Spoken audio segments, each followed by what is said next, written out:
think you can all see me. I think we're doing alright. Not sure what my optics are in this video, but it has been a fucking long ass time since I've made a video. 4 months to be exact, almost 5 months. A lot has happened in those months. And it's basically the end of the year. So I'm gonna do basically the same thing I did with movies, but with music. I'm gonna show my most influential albums that meant the most to me growing up, and probably the most to a lot of other people.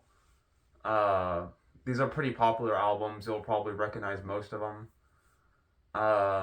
This video is gonna be kind of different. It's not really gonna focus as much on the music and the artists themselves, and more. This is gonna be a darker and more philosophical video about uh, memories and thoughts, and just kind of like what music means to you in a certain time in your life. I think that's what people really liked. Camera's shaking. I think that's what people liked about my first video. The first video did really well where I talked about movies. Uh, I'm not going to be a nerd. I'm not going to be a culture historian in this video. There's already enough of that on the internet. So I'm just going to make a chill video. Well, actually, no. It's going to be a pretty dark and philosophical video at some points, but it's going to be an interesting video. It's going to be an interesting ride. This is kind of a reflective video, kind of at the end of the year. I think I'm filming this November 23rd. And yeah, I think this is an interesting video, kind of going to talk about music and memory. So let's just get right into this. I've bought a bunch of records in the past month. Just switched to playing music on vinyl. I'm going to start with like... I'm also going to be... This is going to be kind of a different... Everything on here is going to be kind of different. I'm gonna use bigger albums because I don't have enough albums to show every single song that's influenced me over my life because there's so much music. But I'm just gonna kind of show like different eras and different parts of music and different genres that have influenced me. And I'm gonna start with like the beginning or the early, like I really listen to a lot of like doo-wop and crooner music and a lot of like old. I love Frankie Lymon. I love Nancy Wilson. I love the Beach Boys. I love Johnny Mathis. I love Brenda Lee. I like singers from the 60s and 50s that really tell a story with their voice. And kind of, I like those songs are become very timeless because they're these kinds of like heartbreak songs. They're kind of like a little bluesish. They're a little bit rock and roll, a little bit jazz. It's hard to explain, but I like that kind of Sinatra, Nat King Cole, jazz singer kind of music. I like that kind of stuff. I think that's really timeless. And when I think about that kind of music, I think about like when we listen to music, we're kind of scoring the soundtrack to your life. When you're listening to music, you're scoring yourself. So like when I listen to that kind of music and like something's really not going my way, or if something is going my way, it's always there for me. That kind of jazz, like bluesy heartbreak kind of music is always kind of fun to listen to because it's kind of like the thing about old music, like the Beach Boys or Sinatra, like all the people I've just mentioned, like all those kinds of singers. I forgot what I was gonna say already. Fucking, those kinds of singers have a certain energy that's really comforting to me because they kind of, it shows that the things that we go through in our lives, whether it's, heartbreak or it's failure, and failure is going to be a big topic in this video. It's a big thing in my life, and we're going to get to that towards the end of this video. I'm going to have a whole like thing on that, but these kind of songs give a lot of comfort, and they became really timeless because the themes in these songs are still always going to be relevant between uh like it's a comforting thing because you know that bullshit that you deal with in your everyday life, all the things that hit you and like all the pressures of everyday life have been going on since that time, since the 60s, since the 50s. They've been singing songs about heartbreak since that time.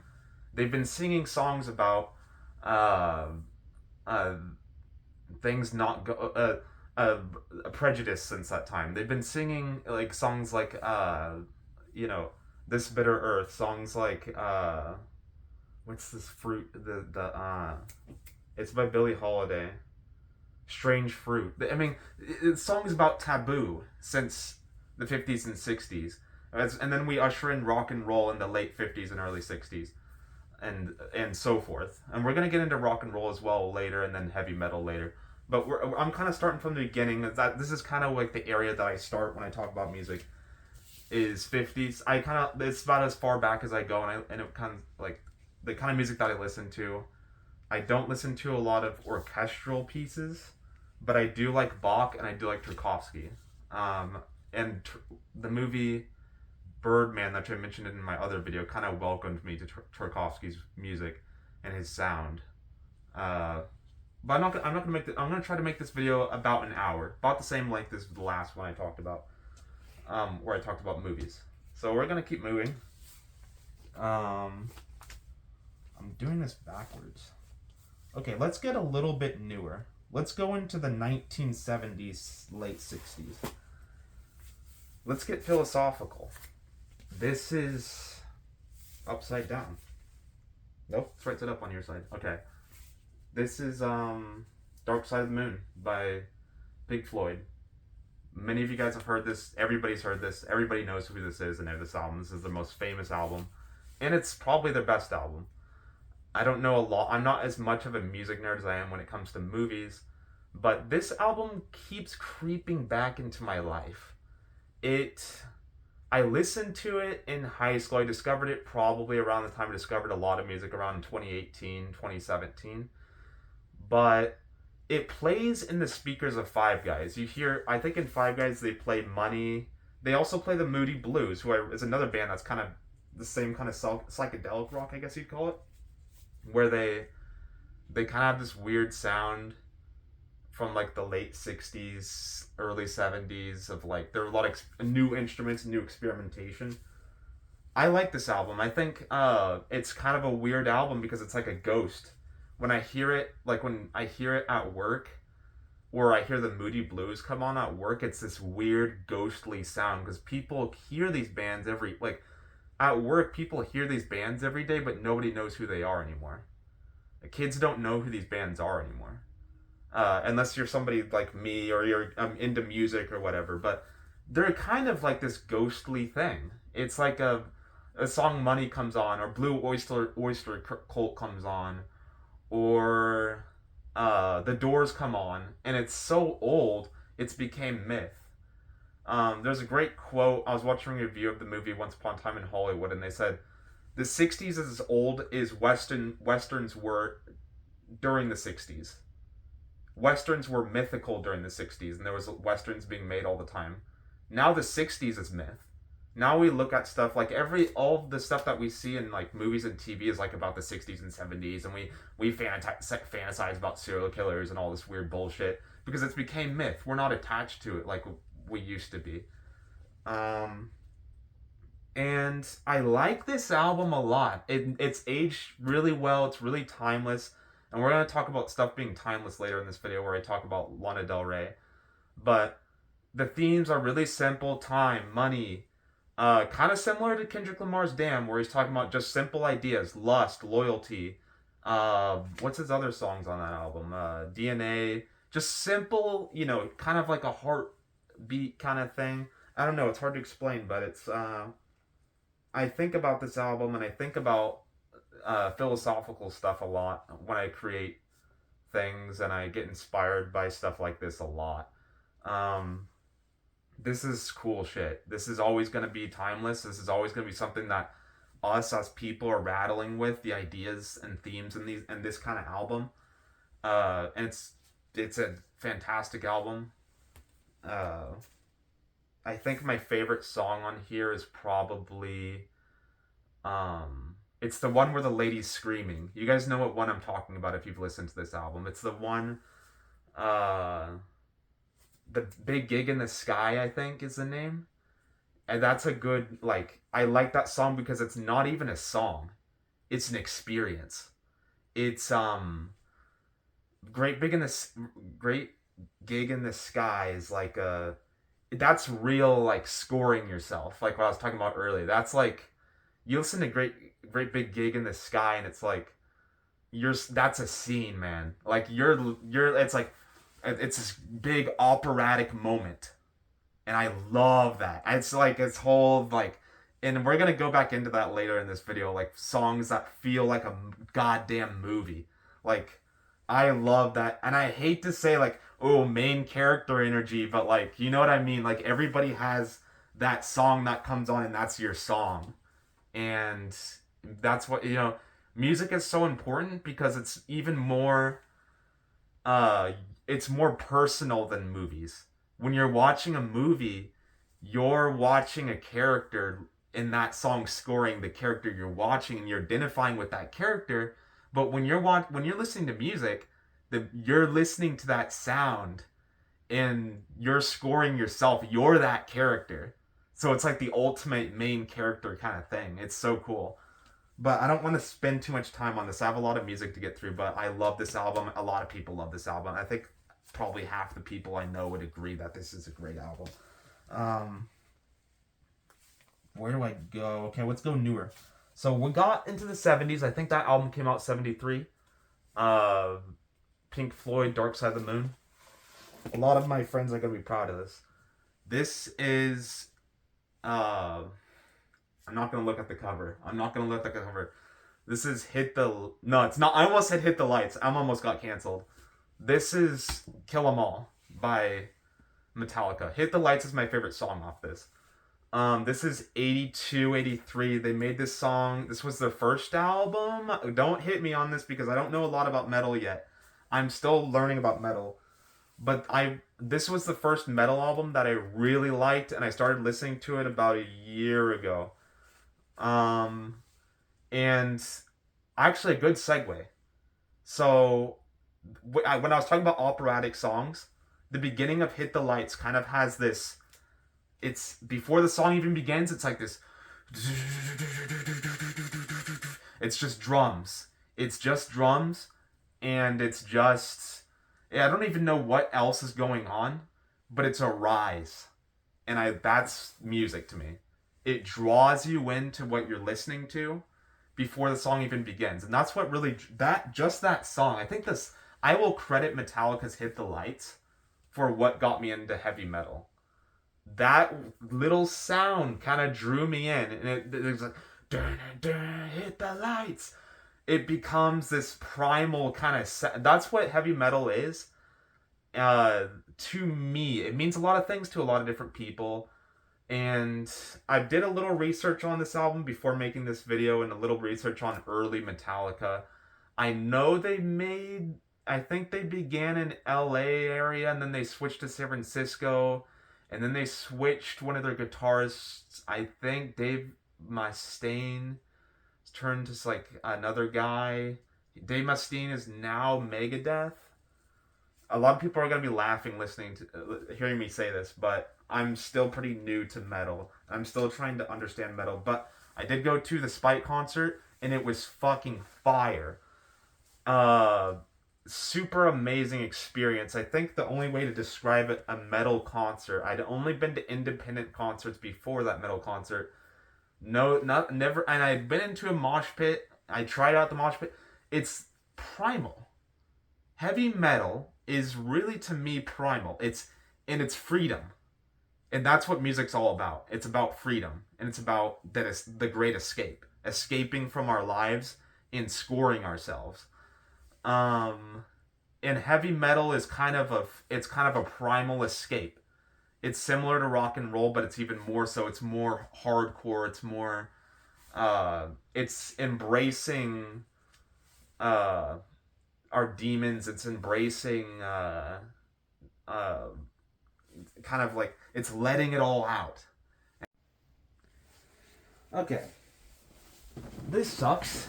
So my camera is it's just decided to shut off in the middle of that. So, and it's saying that I can only do 12 minutes. I only have 12 minutes left of recording time where I could delete a bunch of stuff that I might need for a movie. So that sucks. And the final albums in this video were the most important. So I'm going to have to kind of rush through them and what they mean to me, which is fine, I guess. Kind of sucks though, because I wanted to spend a long time on these albums because they meant a lot to me. But I guess I'll just. I don't want to waste your time though, so I don't want to do too much. So we're just gonna skip to the final 3 albums. I hope you guys can see everything. This is After Hours by The Weeknd. Actually, no. I'm going in the wrong order. I'm going like newest to like certain times of my life. So that's the pandemic. That came out during the pandemic. Let's go a little bit earlier. This is actually more important. This is Astroworld. So this album came out on the night of my birthday when I turned 17, which was August 4th, 2018. This meant a lot to me because at the time this came out, I just felt fucking horrible. It's like a really dark place in my life because I was like, long story short, my parents put me in sports for a very long time, and it just didn't do any good. It just really, and it just made things not easy for me because school was already really difficult for me growing up, and it was less that. It's not even about I don't want to run. It's more about you're creating an identity for me to say that the identity that I have isn't good enough, which is a really dark thing to do to a kid. It's like saying you're not good enough as an artist, so we're going to do this. We're not going to take anything you create seriously. And that's long story short. That's over summarizing it, but that's at the end of the day, that's what happened. They didn't believe in me, is what happened. So this album meant a lot to me because when I felt very alone. I was at a beach house preseason of cross country. The night of my birthday, nobody knew it was my birthday. I didn't tell anybody. And we were gonna celebrate my birthday a weekend later. It wasn't like my parents didn't know it was my birthday. They're not that evil, but like it was kind of a lonely. It was kind of like lonely crowd. Sometimes the loneliest place is a crowd. So I was in a big group. It was like the whole team was at this beach house to like get ready, like just kind of to have fun and get ready for the preseason. And I just I was not having fun at all. And it's no fault of the team or the coaches or anything. It's just I wasn't supposed to be there. And this album came out the night I felt very alone, and I listened to the song. I didn't know as much about Travis Scott as I do now. I wasn't a huge Travis Scott fan. I think Rodeo is his best album, but this one means more to me than Rodeo because of this moment. I listened to this on like a patio kind of by myself, and it was like nighttime and stuff. And the first song I listened to was Skeletons. And Skeletons represented the way I felt. And that's a really important thing when music does that. I felt very lonely, and I felt like a loser. I just felt like I wasn't like I had like this an identity crisis. I didn't really know who I was. I just kind of my parents wanted me to be this thing, and I didn't know who I was, but I wanted to escape into a world, and that world was Astroworld. And it sounds really stupid, but it's what we in 2018 people took this album seriously, and people listened to this, and this was a real moment culturally for everybody.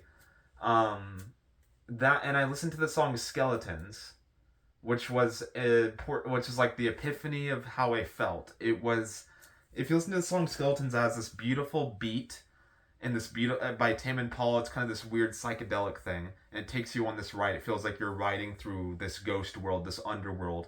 It feels like the moment in Charlie and the Chocolate Factory where they're on the boat, and it's like he's like, and why he's like everything is spinning. It's like that kind of energy of like it's this psychedelic kind of like where am I, like it's like a world you can't control. And that's what I really felt in that moment. And that song really scored me in that moment. I really felt like I was like that song represented how I felt in that moment. And I didn't like the album at first. I just liked that song. I liked the song Skeletons. As slowly as the years went on, I like every song on the album. But at first it was Skeletons, then it was Coffee Bean, then it was Astro Thunder, then it was Rip the Screw, and then it just became the whole album. I just started to like every song on the album. I liked the way the different sounds meant different things, and all the experimentation and just weirdness of the album. Astro was just, it was a fun album. But I don't have a lot of time, so we're gonna move on to After Hours, which is After Hours represents after high school to me. It represents the pandemic and a damaged world.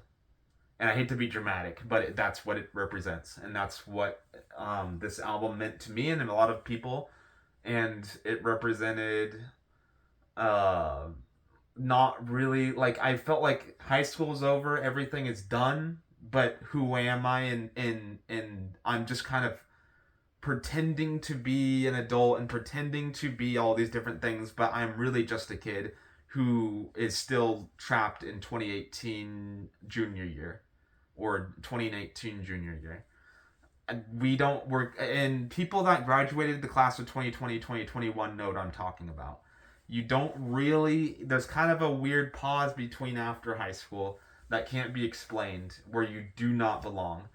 And this album represents that in my life. I love the song Save Your Tears. I listened to that song a lot of times in 2020 2021 because it's kind of a acceptance. It kind of felt like an acceptance of the things going on in my life and things I couldn't control. Uh, so moving on, I guess, because we don't have a lot of time. Uh, this is my favorite album of all time. This is Beautiful Dark Twisted Fantasy by Kanye West. And I'm just gonna say that this album to me represents failure, which is a huge theme in my life. Failing classes, getting rejected by roles, getting rejected by girls, getting rejected by uh, jobs, getting rejected in all walks of life, and failing in all walks of life is a huge theme in my life. And it represents the difference between me and my dad, because my dad has always had to be, because of the way he was brought up, he's always had to be perfect and he's always had to be successful, which is very hard for anybody. But he doesn't understand failure the way that I do. There's not a lot of things that I understand very well. I can't lecture you on a lot of things. I can lecture you on movies. I can lecture you on failure. That's one of the only things I really can, because I feel like I've failed in every walk of life. And it's something that I've had to rattle with in recent years and realized that it's something to be proud of. It's something to recognize within myself, that it's something that's made me resilient and not care about the if things go my way or not, or if it's about keep going and keep trying. Whether the things I want to happen today, or if they happen 10 years from now, it doesn't matter. It matters that I keep trying. And that's what I want young people to hear the most watching this video. It means the most to me that people younger than me understand that the most important thing that anybody's really, or the thing that I carry with me the most that I learned from school, it was a random person, a random volunteer in CTech, told me that don't worry about succeeding on the first try, to just fail faster. Just keep trying and get to where you want to go faster, and don't worry about failure. Don't think about where things are right now. Think about where you want to be and how you're going to get there, and focus on what's next. Don't live in the past. And that's a thing that really brought me into a lot of better places in my life and a lot of better thinking in my life. And that's something that I feel like my family still doesn't believe. And I think when I remember at the beginning of this year, I talked to my dad about making this movie, and he talked about it like it had already failed. And I talked about it like it was already finished, or what it was all about what's next, what can be done. He was talking about it about what can't be done, and he was a realist. And I understand that this is the real world, but we make movies, baby. I don't deal in reality. I make fantasy. So, and this is beautiful, dark, twisted fantasy. And this is about failure. This is about going on stage, talking to Taylor Swift, and making a fool of yourself, and then making one of the greatest albums of all time. Because what if he gave up? What if he never wanted to make this and realized that, it's a very interesting subject, and I feel like I identify with this because I identify with failure. I understand what it's like to do something stupid. I understand what it's like to be. He's somehow understand what it was like to be rejected by Rockefeller Records for many years. I understand what it's like to not get the things and have to keep trying. Resilience. The sad thing is that he now identifies with hate, and that makes me really sad because he meant a lot to me. This album meant a lot to me, and he chooses to identify with hate, and he's now a stranger to himself. I think if Kanye West today met himself, when he made Graduation, he wouldn't know who he was, and that's the sad thing about being an artist or being a creator. Is everybody ages, everybody gets older, and a lot of us will end up like our parents, and a lot of us will become strangers to ourselves. Someday I'll forget what it means to make something that makes people laugh, or maybe someday I'll forget what it means to create something or be free. Someday I'll forget what everything I talked about in this video was about, but not today.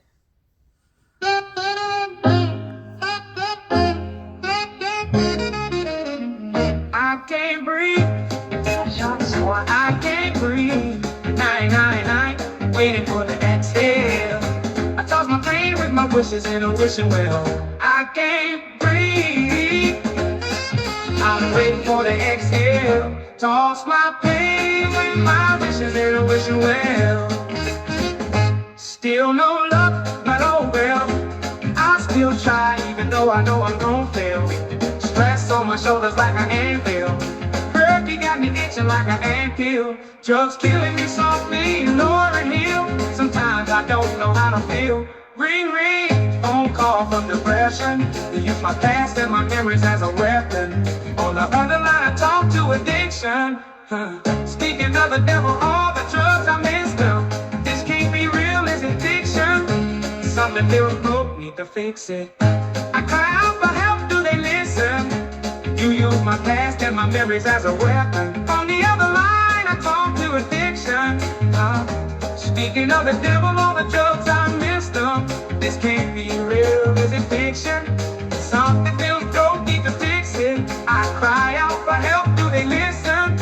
I'ma be alone until it's finished. This is the part where I tell you I'm fine, but I'm lying. I just don't want you to worry. This is the part where I take all my feelings and hide them. Cause I don't want nobody to hurt me. I can't breathe. I'm waiting for the exhale. Toss my pain with my wishes in a wishing well. Still no luck, but oh well. I still try, even though I know I'm gon' fail. It's stress on my shoulders like an anthill. Earth, you got me itching like an anthill. Drugs killing me softly, Laura Hill. Sometimes I don't know how to feel. Sometimes I don't know how to feel. Let's be for real. If it wasn't for the pills, I wouldn't be here. But if I keep taking these pills, I won't be here. Yeah, I just told y'all my secret. Yeah, it's tearing me to pieces. I really think I need them. I stopped taking the drugs and now the drugs take me. This is the part where I tell you I'm fine, but I'm lying. I just don't want you to worry. This is the part where I take all my feelings and hide them. Cause I don't want nobody to hurt me. I can't breathe. I'm waiting for the exhale. Toss my pain with my wishes in a wishing well.